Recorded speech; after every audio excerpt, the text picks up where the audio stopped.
Hello and welcome to PYQpedia. हम लोग जो एक सीरीज चला रहे हैं जिसमें इंडस्ट्रियल रिलेशन लेवल और सोशल सिक्योरिटी एंड अकाउंटेंसी के कुछ टॉपिक हैं जो पूरी सिलेबस को हम लोग पढ़ रहे हैं, ठीक है ना। एक छोटी सी कॉन्साइज समरी करके पढ़ रहे हैं एंड तो इसमें क्या हम लोग कर रहे हैं कि this is a lecture number 14। इससे पहले हम लोग 13 लेक्चर किए हैं। अब इसमें क्या है कि सो आई गॉट सम मैसेजेस कि जो वेजेज मिनिमम वेजेज एक्ट 1948 है वो आप जो है कि जो एक हमारी कोड ऑन वेजेज, ठीक है ना, ये 2019 आई है, 2019 की एक्ट है। वो आप इससे बेटर होता है कि अगर हम लोग पढ़ लेते हैं, क्योंकि मैंने पिछली वीडियो में बताया था कि कोड ऑन वेजेज जो है उस सब्ज्यूम किया है 4 एक्ट को। 4 एक्ट में एक पेमेंट ऑफ वेजेज एक्ट है 1936, और एक मिनिमम वेजेज एक्ट है वो 1948, एंड इसके बाद आपको पेमेंट ऑफ बोनस एक्ट है ना, पेमेंट ऑफ बोनस एक्ट है जो कि 1965 में आया था, और इक्वल रिम्यूनरेशन एक्ट 1976 में आया। तो ये सारी जो है कोड ऑन वेजेस 2019 में इसमें बहुत इसको एक किया गया है। But the thing is that कि जो हमारे पास क्वेश्चन है प्रीवियस ईयर के वो सारे पूछे गए हैं मिनिमम वेजेज एक्ट 1948 में, और अच्छे अच्छे क्वेश्चन पूछे गए हैं। And I have around 15 question हमारे पास में है जो मिनिमम वेजेज एक्ट पे पूछी गई है। अब इसमें क्या है कि आपको मिनिमम वेजेज एक्ट की जो हमने पढ़ी है, हम चाहते तो ऐसा कर सकते थे कोड ऑन वेजेज 2019 पढ़ लेते हैं, बट इट्स बेटर कि आपको ये समझ में आना चाहिए कि जो अगर मिनिमम वेजेज एक्ट पे क्या क्वेश्चन पूछे गए हैं, क्योंकि जब से ये वेज बनी है तब से कोई ऐसी मेजर एग्जाम हुई नहीं है, तो आपको ये पता नहीं चलेगा कि कौन से टाइप के क्वेश्चन पूछे जा सकते हैं।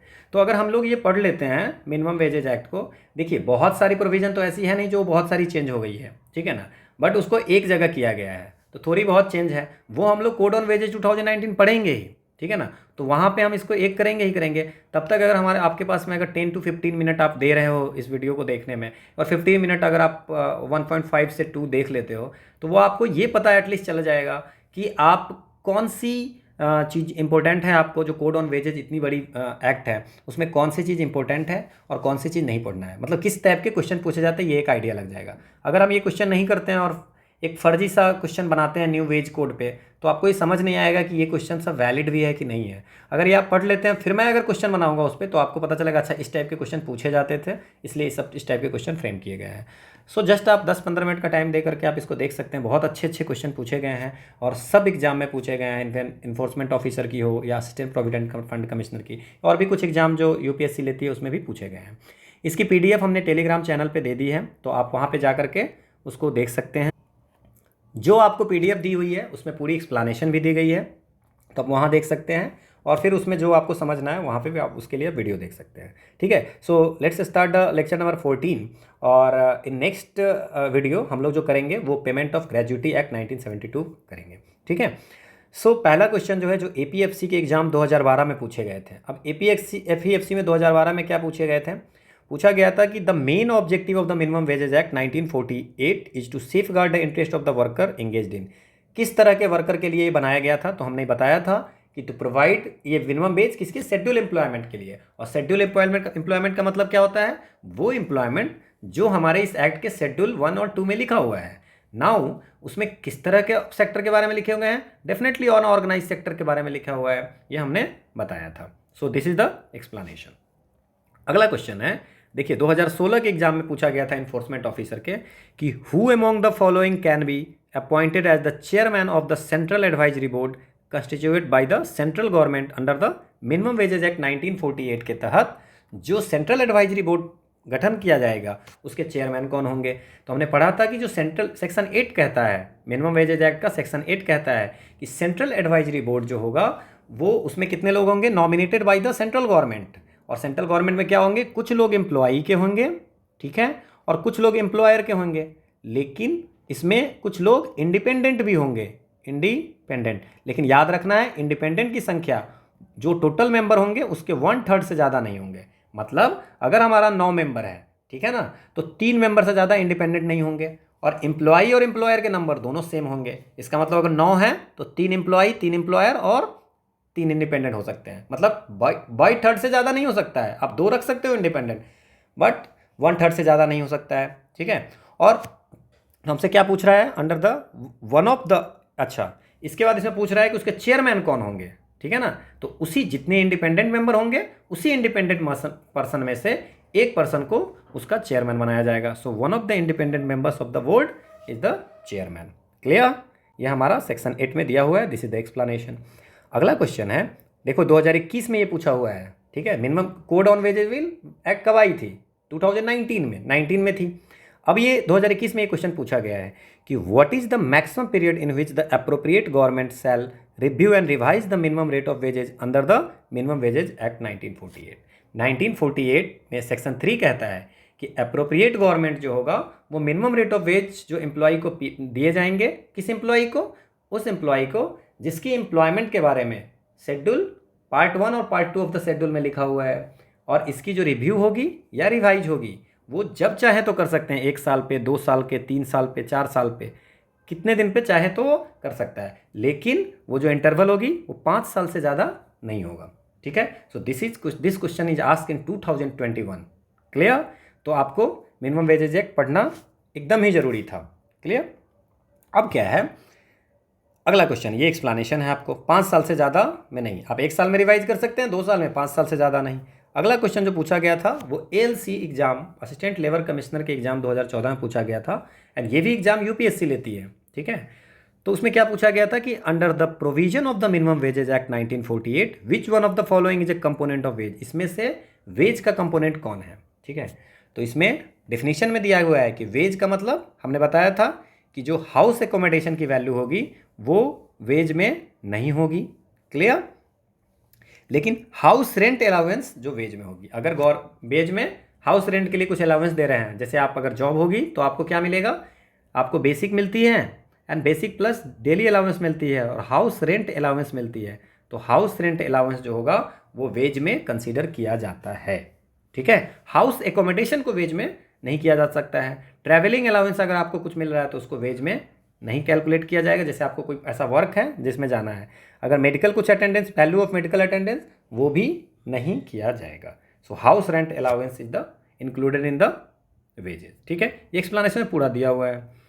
अगला क्वेश्चन है, देखो आप लिखा हुआ है any house accommodation, supply of light, water, medical attendance, ये not included in the wage, ठीक है, ठीक है। तो आप ये समझ गए इसमें हाउस एकोमोडेशन और हाउस रेंट, मैंने पिछली वीडियो में बता दिया था कि हाउस रेंट अलाउंस हो गया कि जैसे आपको पैसा दे रहा है, ठीक है ना, डायरेक्टली पैसा दे रहा है, तो वो हो गया हाउस रेंट अलाउंस। और हाउस एकोमोडेशन हो गया कि अगर आपको एम्प्लॉयर जो है सो वो आपको हाउस रेंट फ्री हाउस दे रहा है तो, ठीक है। अब क्या है, 2014 में एक और क्वेश्चन पूछा गया था, क्या पूछा गया था कि what is the extent of representation of independent person in the committee and sub committee constitute under the provision of the minimum wage act 1948। अभी हम लोगों ने पढ़ा था कि मिनिमम वेजेज एक्ट के तहत जो कमिटी या सब कमिटी बनती है उसमें again equal number of members होते हैं, एम्प्लॉई के एंड एम्प्लॉयर के, ठीक है। और 1/3 जो मेंबर होते हैं, मैक्सिमम 1/3 है ना, वो इंडिपेंडेंट पर्सन होते हैं, और उसी इंडिपेंडेंट पर्सन में से एक जो होते हैं वो चेयरमैन होता है, ठीक है। अब इसमें क्या पूछा है कि what sub committee extent of representation of independent person कितने होते हैं, तो मैक्सिमम कितने हो सकते हैं, 1/3 ऑफ द टोटल मेंबर्स हो सकते हैं, ठीक है। ये हम लोगों ने पढ़ा था सेंट्रल एडवाइजरी बोर्ड में, ठीक है। ये एक्सप्लेनेशन है।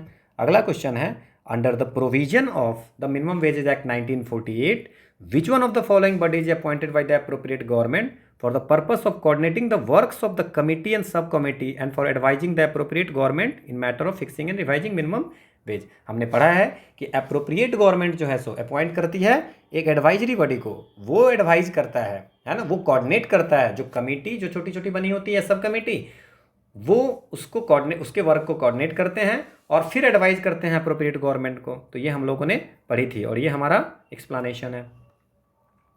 अगला क्वेश्चन है हमारा, under the provision of minimum wage act 1948 who among the following cannot be appointed as the authority by the appropriate government to hear and decide any claims arising out of the payment of less wages than the minimum rate of wage।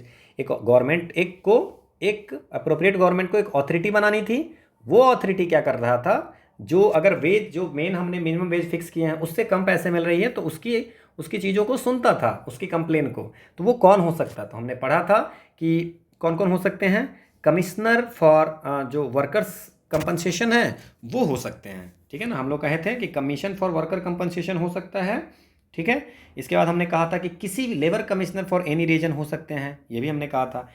State government के employ भी हो सकते हैं, ठीक है ना। Any officer of the state government but not below the rank of labour commissioner, मतलब labour commissioner से कम के रैंक के नहीं होते, मतलब लेबर कमिश्नर रैंक के हो सकते हैं। तो कौन नहीं हो सकते हैं? Assistant labour commissioner. Assistant labour commissioner इसके अथॉरिटी नहीं हो सकते हैं। एंड इसमें ऐसे भी लोग हो सकते हैं जिनका एक्सपीरियंस सिविल कोर्ट के जज के हैं या स्टाइपेंडरी मजिस्ट्रेट के जज के हैं, उसको भी अथॉरिटी बनाया जा सकता है। तो ये हम लोगों ने पढ़ा था और ये पूरी एक्सप्लेनेशन दी हुई है।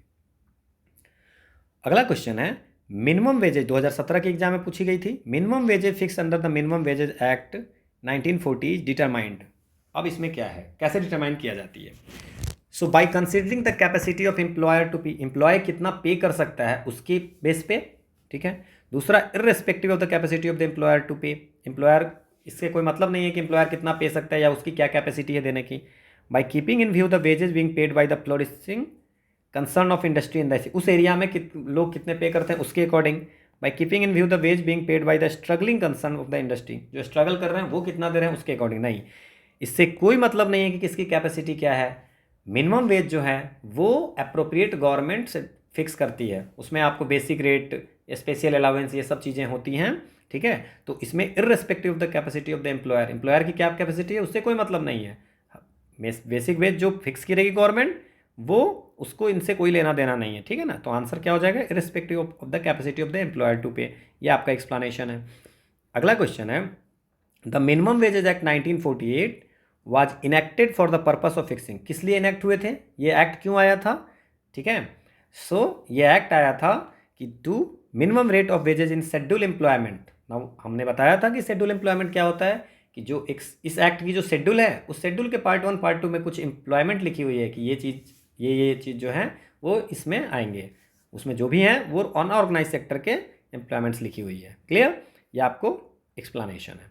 अगला क्वेश्चन है as per the minimum wages act 1948 the rates of minimum wages which are finally notified in the official gazette and unless such notification otherwise provide come into force after the expiry of which of the following period from the date of its issue. अब कह रहे हैं कि हमने पढ़ा था, क्या पढ़ा था हमने, कि कहा था हमने कि अप्रोप्रिएट गवर्नमेंट क्या करते हैं, कमेटी, सब कमेटी बनाती हैं और वो इंक्वायरी करती हैं, और फिर एक बात होती है कि भाई अब ये वेज होनी चाहिए। अब उस वेज को ऑफिशियल गजेट में सेंट्रल गवर्नमेंट, अप्रोप्रिएट गवर्नमेंट को निकालनी होती है कि भाई ये प्रपोजल है इतने का। अब जो इसमें है, जो डेट को ये निकालेंगे उससे कम से कम उनको 2 महीने देने होंगे उसको चेंज करने के। So at least 2 month. क्लियर? ठीक है, अगर कोई फिक्स डेट कर देते हैं कि 3 महीने 4 महीने, नहीं तो 2 महीने जैसे ही पूरा होंगे, ठीक है, 2 महीने से कम तो कर ही नहीं सकते हैं, तो वो जो वेज होगा वो क्या हो गया, केम इनटू फोर्स। ठीक है, तो 2 महीने। ठीक है, ये एक्सप्लेनेशन है। अगला क्वेश्चन है review of the minimum wages rate fixed under the minimum wages act 1948 should not exceed. हमने पढ़ा था कि जो अप्रोप्रिएट गवर्नमेंट मिनिमम वेजेज को फिक्स करती है ना, और रिव्यू या रिवाइज जब जब मन करे तो कर सकता है, 1 साल पे, 2 साल पे, 3 साल पे, 4 साल पे, लेकिन 5 साल से ज़्यादा पे नहीं कर सकती है। मतलब कि 5 साल में तो एक बार करनी ही है। ठीक है ना? ठीक है, तो इसमें है कि revise and review at such interval age appropriate government में थिंक फिट। जितना वो चाहे वो कर सकता है, लेकिन वो इंटरवल 5 साल से ज़्यादा नहीं होनी चाहिए। ठीक है, ये एक्सप्लेनेशन है। अगला क्वेश्चन है, क्या है question, which of the following are not included under the definition of wages. Wage की डेफिनेशन में क्या इंक्लूड नहीं है। ठीक है, ये क्वेश्चन है। तो अब हमने जो इंपॉर्टेंट चीज़ें बताई थी कि हाउस रेंट अलाउंस जो देती है, मतलब गवर्नमेंट आपको, जो एम्प्लॉयर है वो आपको पैसे दे रही है, तो HRA जो होगा वो इंक्लूड होगा, लेकिन अगर आपको घर दे रही है तो वो इंक्लूड वेज में नहीं होगा। किसी एम्प्लॉई को घर दे रहा है रहने के लिए, लाइट दे रही है ना, मेडिकल अटेंडेंस दे रही है, वाटर दे रही है, वो वेज में इंक्लूड नहीं होगा। अगर फ्री ऑफ कॉस्ट कुछ दे रही है हाउस एकोमोडेशन रहने के लिए तो वो नहीं होगा। ठीक है, इसके बाद तो पूछ रहा है कि कौन सा इंक्लूड नहीं है, तो हाउस एकोमोडेशन इंक्लूड नहीं है। ठीक है, any contribution paid by the employer to a pension fund. अगर एम्प्लॉयर कुछ पे करता है पेंशन फंड में या प्रोविडेंट फंड में तो वो भी इंक्लूड नहीं होगा। ये भी हमारा लिखा हुआ है वेज के डिफिनेशन में। एनी ट्रैवलिंग अलाउंस और the value of travelling concession, हमने ये भी बात की थी कि अगर मान लेते हैं कि एम्प्लॉय कहीं जा रहा है, ठीक है ना, तो उसको ट्रैवलिंग अलाउंस देनी पड़ती है। अगर मान लीजिए उसका काम ही है फील्ड का, तो उसको बाहर कहीं जाने के लिए ट्रैवलिंग अलाउंस, तो वो पैसा जो होगा वो वेज में इंक्लूड नहीं होगा। तो इनमें से कोई भी ऐसा नहीं है जो वेज के डेफिनेशन में नहीं आएगा। जो मैक्सिमम कन्फ्यूजन होती है वो house rent allowance and house accommodation में होती है। तो मैंने आपको बता दिया कि हाउस रेंट अलाउंस जो होती है वो पैसा आपको घर में रहने, घर कहीं रहने के लिए, घर के लिए आपको कंपनी पैसे देती है। हाउस एकोमोडेशन आपको घर देती है, तो जो घर देती है वो वेज में इंक्लूड नहीं होगा। और अगर पैसे देती है हाउस रेंट का, ठीक है ना, कि आप जाइए जहाँ भी रहना है, ये हम पैसे दे रहे हैं हाउस HRA करके, तो वो इंक्लूड होगा। ठीक है, ये एक्सप्लेनेशन है। अगला क्वेश्चन है, the concept of national floor level minimum veg was mooted and recommended by. ये किसने कहा था कि national floor level minimum veg के बारे में? तो अब इसमें दो तीन चीज़ें हैं। One is the first national commission on labour, एक है सेकंड नेशनल कमीशन। अब इसके बारे में हम लोग बात किए थे, बट फिर भी हम बात करते हैं कि जो first national commission on labour I थी, ये आपको याद रखना है। ये सेटअप हुई थी, आपको वैसे मैं बता देता हूँ, 24 दिसंबर, है ना, 1966 को ये सेटअप हुई थी। लेकिन और इसकी जो चेयरमैन थे, लेकिन आप 1966 बस याद रखो, इसकी चेयरमैन कौन थे? PB गजेंद्र गाडकर। ठीक है, ये इसके चेयरमैन थे और इन्होंने 1966 में सेटअप हुई थी और इन्होंने अगस्त 1969 में ये रिपोर्ट दी थी। ठीक है, ये लेबर प्रॉब्लम जितनी ऑर्गेनाइज अनऑर्गेनाइज सेक्टर की हैं उसकी। तो पहली लेबर कमिश्नर, ये आपको पता होनी चाहिए। दूसरी लेबर कमिश्नर जो हुई थी वो 15 अक्टूबर 15/10/1999 को। 1999 को दूसरा second national commission on labour बनती है और इसके चेयरमैन कौन होते हैं? रविंद्र वर्मा। ठीक है, रविंद्र वर्मा होती है। और ये रिपोर्ट कब देती हैं? 29 जुलाई 2002 की अटल बिहारी वाजपेयी की गवर्नमेंट होती है। इसके बाद national commission on rural labour, है ना, इन्होंने ही सजेस्ट किया था कि national floor level minimum veg होनी चाहिए। ठीक है, तो national commission for on rural labour ये जो हुई थी वो 1987, ये 11 अगस्त 1987 को ये रूरल लेबर में जो प्रॉब्लम थी उसको स्टडी करने के लिए national commission for rural labour बनाई गई थी। और इन्होंने रिपोर्ट दी थी कब? 1991 में, 31 जुलाई। आप ईस्वी याद रखें, डेट मत याद रखें, 31 जुलाई, 15 अक्टूबर, ये सब याद नहीं रखें, वो पॉसिबल भी नहीं है याद रखना। अब इन्होंने ही कहा था कि there must be a national floor level minimum wage, है ना, national floor level minimum wage. अब ये क्या होता है national floor level minimum wage? आप सिंपल सा समझो कि the minimum wage below which no state government can fix the minimum. इन्होंने कहा था कि एक आप एक वेज बना दो जिसके नीचे कोई स्टेट गवर्नमेंट फिक्स नहीं कर पाएगा। अप्रोप्रिएट गवर्नमेंट है तो स्टेट गवर्नमेंट भी कहीं फिक्स कर सकती है, ठीक है ना, बट वो अपने जो स्टेट गवर्नमेंट के अंदर जो आती है। ठीक है, तो इसमें क्या है कि बोला गया था कि सेंट्रल गवर्नमेंट ऐसा करे कि एक फ्लोर वेज बना दे कि भाई इससे नीचे आपको कोई भी स्टेट गवर्नमेंट नहीं कर सकती है। तो ये बात हुई थी national commission on rural level. तो ये आंसर हो गया। अब कमिटी ऑन फेयर वेजेस कब बैठी थी? तो ये 1948 में ही बैठी थी, है ना, to provide the guideline for the wage structure. इस कंट्री में वेज की क्या स्ट्रक्चर होनी चाहिए उसके। तो ये जो आपको एक्स्ट्रा इन्फॉर्मेशन है इसको आप नोट डाउन कीजिए, बहुत ही इंपॉर्टेंट है। ठीक है, बाकी ये एक्सप्लेनेशन दी हुई है तो आप यहाँ से भी नोट डाउन कर सकते हैं। अगला क्वेश्चन है, out of the following which norms was not recommended in the 15th session of the Indian labour conference for fixing minimum wage. अब इंडियन लेबर कॉन्फ्रेंस होती है ना, तो 15वीं जो हुई थी इंडियन लेबर कॉन्फ्रेंस वो कब हुई थी? पहला क्वेश्चन। तो 15वीं जो इंडियन लेबर कमीशन हुई थी 2015 में हुई थी लास्ट, जितना हमारे पास रिकॉर्ड है उसके अकॉर्डिंग 11-12 जुलाई, ठीक है, 1957 को ये होती है session on the Indian labour conference, है ना, 15th सेशन होती है 1957 में। और ये कहाँ पे होती है? न्यू दिल्ली में होती है। ठीक है, इसीलिए यहाँ पे 1957 लिखा हुआ है, नहीं कोई बात नहीं है। नाउ इसमें क्या है कि न्यू दिल्ली में होती है और इसके चेयरमैन कौन होते हैं? श्री गुलजारी लाल नंदा। ठीक है, अब ये होते हैं और इन्होंने जो कहा था, है ना, ये क्या कहा था? पहला कहा था 3 कंजम्पशन यूनिट फॉर 1 अर्नर, एक अर्नर के लिए 3 कंजम्पशन यूनिट होने चाहिए। इसके बाद इन्होंने कहा कि minimum food requirement to be calculated on the basis of net intake of 2700 calorie per average Indian adult. तो ये सही बात है, इन्होंने कहा था कि जो मिनिमम होगा इनटेक वो 2700 कैलोरी होगा। ठीक है, दूसरा कहा था इन्होंने, इसका और क्या क्या कहा था, इन्होंने कहा था कि जो क्लॉथिंग रिक्वायरमेंट होगा वो 72 यार्ड्स पर एनम पर फैमिली होगा, ठीक है ना। यहाँ पे है clothing requirement to be estimated on the basis of per capita consumption of 18 yards per annum, ठीक है। तो ये फैमिली पे 72 यार्ड था, लेकिन फैमिली में हम लोगों ने माना था क्या, हम दो हमारे दो, ठीक है, 4 लोग, तो 18 यार्ड से, तो ये भी हमारा सही है। इसके बाद किसने कहा था कि फ्यूअल, लाइटिंग या अदर मिसलेनियस आइटम जो होगा, है ना, वो मिनिमम वेज का 20% होना चाहिए, तो ये भी सही है। अब इसमें rent corresponding to the minimum area provided by for under government's industrial housing scheme, तो रेंट जो होगा वो जो एरिया होगा उसके अकॉर्डिंग डिसाइड करने की बात थी, ठीक है। तो इसमें ये बात नहीं की गई थी कि educational medical requirement minimum recreation to constitute 25% of total wage, ये नहीं किया गया था। बाकी ये तीनों जो थी वो 15th session of Indian labour conference जो 1957 में हुई थी, नई दिल्ली में हुई थी, और उनके चेयरमैन कौन थे, श्री गुलजारी लाल नंदा, वहाँ पे ये चीज़ें बात हुई थी कि फिक्सिंग वेज फिक्स करने में ये सब चीज़ें ध्यान रखनी है, ठीक है। सो ये एक्सप्लानेशन दी हुई यहाँ आप देख सकते हो, and this is all about the minimum wages act के जितने भी क्वेश्चन थे।